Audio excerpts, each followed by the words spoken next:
అందులో ఫస్ట్ శత్రువు నాతో కూర్చున్న తర్వాత, తేజ నువ్వు చాలా మంచి పని చేసావు, నీకు ఐఏఎస్ రావటం కష్టమే, నీకు ఐటీ జాబ్ చాలా కరెక్ట్ అన్నాడు. నేను ఓకే అని చెప్పా.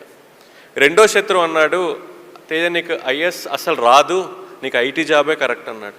నేను సరే అన్నా. మూడో శత్రువు అన్నాడు, తేజ నీకు ఐటీ జాబ్ కరెక్ట్ అన్నాడు. నేను సరే అన్నా.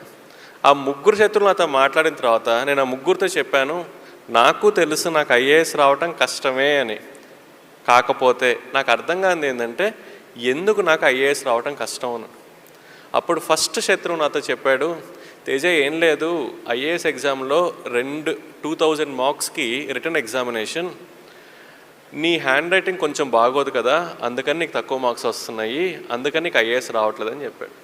వాడు చెప్పింది నిజమే, నా హ్యాండ్ రైటింగ్ బాగోదు, కాకపోతే నాకు తెలియంది ఏంటంటే నా హ్యాండ్ రైటింగ్ కారణం వల్ల నాకు ఐఏఎస్ రావట్లేదన్న ఒక విషయం.